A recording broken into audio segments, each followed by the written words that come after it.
Okay, go, Derrick. Okay, so we're starting off with Mune Gatame. And this is really good if the guy's got his elbow that he's wedging in there. Okay, so he's not letting me get my knee in his armpit.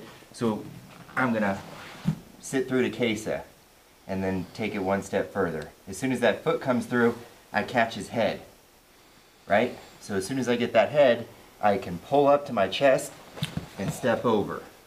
And then it just slides right through because I've lifted his head up enough to get my inverted triangle. Plus, since I had the underhook from Mune still, I've got a nice bent or straight arm lock over here. Okay?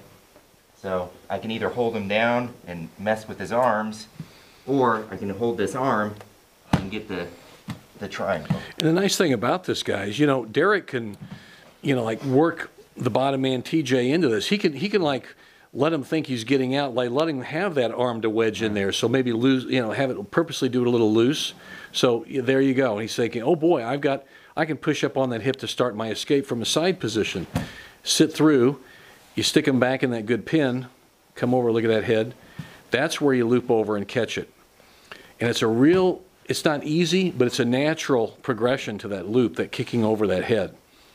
It's not a real hard move either. It's not, yeah, you're right, Sandy. It's not a hard move. It's kind of a natural progression from one thing to the next. It doesn't take 14 million steps. Right. Yeah, the point is it doesn't take a whole lot of different steps. It's just a matter of continually controlling. And, you know, and again, our approach to it is we don't want to lose control. You don't give up control to get a submission. The submission comes from constantly, gaining more control. By doing it, by not giving up your position, like you were saying, Coach, as I'm coming through here, if I can't get my feet together, I'm still pinning him here. He's still got a great north-south Kamisho Gatame situation. He's still stuck. I can stay here all day long because I've got both of his arms in his head.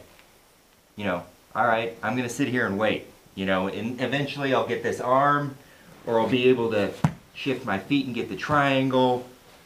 There's a whole bunch. If this is an MMA situation, I can hit him there, or I can switch back through to a crucifix. I'm just working my position all around his shoulders. You remember, top guy, you're winning, you're controlling. That's the point of, and again, we're starting from, like we were saying earlier, osai komi means to apply an immobilization, put the opponent into a total controlling, pressing, immobilizing situation. You're winning if you're on top. Yep. Don't give it up. Just, if the rules are like in MMA or something, submission grappling, where you have to submit them instead of pin them, keep him there. Keep him parked there till he quits. Like Sean Watson said, like we were saying earlier. Then you can apply a good submission. Yep. Let's look at that one more time, and then we'll have the guys practice on it. So we start there from a side control, Mune Gatame, chest hold. He sits through. Okay, now watch. He comes over hooks. See how he hooks that head up, ties it up. Nice tie up there. And in this case, we're catching both the arm and the head, which makes it a tighter triangle choke from there. So we're finishing with this nice triangle choke and maybe even an arm lock on the other side. Yep. And J.P. Pocock at Shingitai Camp last year was showing he did it without the arm control. Right. But I think the arm control, not to knock his move because it's a good move, but if you have arm control, it's a tighter choke, a lot tighter choke. Plus, as long as we're fighting from a Kesa standpoint here, this underhook is keeping me safe. Yeah. He's not going to be able to try and climb up and get my back, or even if he's super bending and he starts using his feet to come over the top and pull me back, this underhook is going to be my lifeline right here. Right there, that right hand under that, controlling that shoulder. Right there.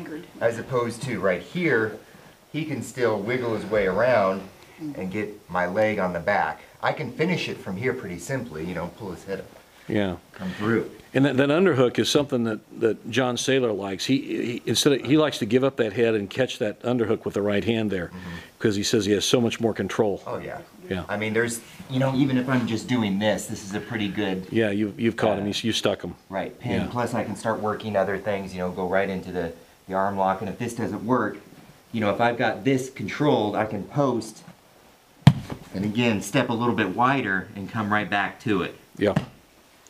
So I'd say, if you're in that Kesa Gatame, head and arm, as the wrestlers call it, a scarf hold position, I'd go to the more modified attack, like you're doing and like Saylor advocates, come under there, okay? Let's try that, guys. Let's give it a try, okay?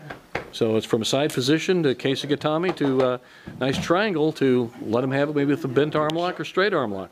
There we go.